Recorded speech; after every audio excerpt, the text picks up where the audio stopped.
The Corinthian overlord Zarthuk made his first mistake when he thought one human life was insignificant. He made his second when he broadcast proof of his prisoner to Earth. Dr. Marcus Webb had been a xenobiologist on a peaceful research mission to the Outer Rim when the Corinthian raiders struck. 37 crew members died in the attack. Marcus alone survived, dragged before the Galactic Council of the Corinthian Empire as a trophy, a bargaining chip. Leverage against the primitive humans who had only just joined the galactic community 5 years prior. Humans, Zarthuk announced to the assembled representatives of 43 civilizations, are weak, sentimental. They will negotiate. They will submit. Behind him, Marcus hung in a stasis field, conscious but paralyzed, his face visible on every broadcast screen across known space. Ambassador Liu Chen watched the transmission from Earth's embassy on Celestia Prime, her hands trembling with rage she couldn't afford to show. Not yet. The other species were watching humanity's response, testing them. She tapped her earpiece twice, the prearranged signal. Acknowledged. Came the encrypted response from Admiral James Corrigan aboard the UENS Retribution, currently hidden in the void beyond the Helix Nebula. Zarthuk continued his performance. The human will be returned unharmed if Earth withdraws all claims to the Theta Sector and provides tribute of... No. Ambassador Liu's voice cut through the chamber like a blade. The alien dignitaries stirred. The Corinthians controlled a third of the galaxy. They commanded fleets that had toppled civilizations. Humanity was barely a footnote in galactic history. No, Zarthuk's translator caught his amusement. You refuse to negotiate for your own kind? Oh, we're not negotiating, Liu said, her voice ice cold. We're giving you one chance. Release Dr. Marcus Webb within the next 6 hours, unharmed, and we'll consider accepting your formal apology. The chamber erupted in what the translator implants registered as laughter from multiple species. Zarthuk's 4 eyes gleamed.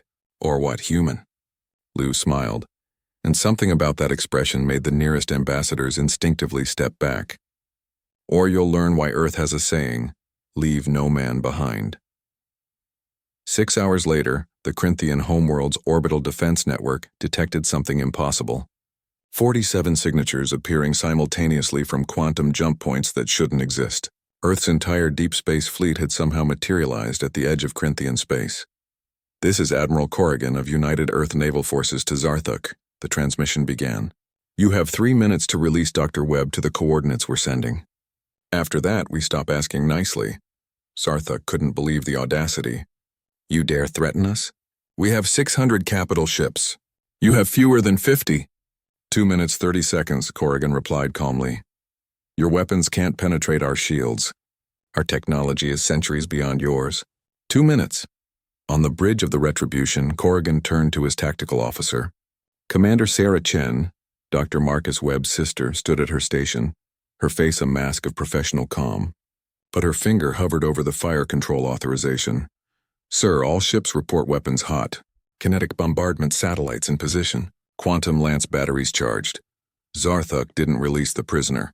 He believed in his empire's superiority. He believed the humans were bluffing. He learned otherwise when the first kinetic strike hit Corinthian military headquarters with the force of a small nuclear weapon. No radiation. No exotic particles. Just a telephone pole-sized tungsten rod accelerated to a significant fraction of light speed. Simple physics, devastating results. The Corinthian shields, designed to deflect energy weapons and deflect conventional missiles, might as well have been tissue paper. That was a warning shot, Corrigan announced as the mushroom cloud bloomed on every view screen. You now have 1 minute to produce Dr. Webb, alive and unharmed. The galactic observers watched in horror as humanity demonstrated something the galaxy had forgotten. Humans didn't fight like civilized species. They fought like they were still climbing out of Earth's gravity well, where every resource was precious and every death was personal. 30 seconds later, when Zarthuk still refused, Earth's fleet opened fire in earnest. Kinetic kill vehicles rained down like divine judgment. Quantum lances, technology humanity had reverse-engineered from a derelict alien warship and improved upon, carved through Corinthian battle stations. Fighter craft deployed electronic warfare packages that turned Corinthian weapons against each other. But the most terrifying part wasn't the technology. It was the coordination. The ruthless efficiency, the absolute refusal to stop. The Valdorian ambassador, whose species had been spacefaring for 10,000 years, whispered to his aide, "They're not trying to win. They're trying to punish." Zarthuk finally understood his mistake when his flagship's shields collapsed and a boarding party materialized on his bridge. Not with teleportation. Humanity didn't have that. They'd simply launched themselves from railguns in armored pods, punched through his hull, and cut their way to him in less than 4 minutes. The lead human, a woman with commander's insignia and eyes that burned with cold fury, leveled her weapon at him. "Where is my brother?" Sarah Chen found Marcus in the detention level, still in stasis but alive. She personally carried him to the extraction shuttle while her team secured the perimeter. As Earth's fleet withdrew, Admiral Corrigan sent one final message to the Corinthian Empire and every species that had watched. "Let this be a lesson to the galaxy. We're new here. We're still learning your politics, your customs, your technologies. But understand this, we don't negotiate with kidnappers. We don't abandon our people, and we will burn down your entire civilization to save a single human life." He paused, letting the smoking ruins of Corinthian military infrastructure speak for themselves. "So here's our policy going forward. Don't touch our people." The transmission ended. Earth's fleet vanished into quantum space as quickly as they'd arrived. In the months that followed, the Galactic Council added a new protocol to their charter. Article 447, informally known as the Human Clause. It established clear rules of engagement, prisoner treatment, and diplomatic conduct specifically designed to prevent humanity from ever feeling the need to demonstrate their protective instincts again.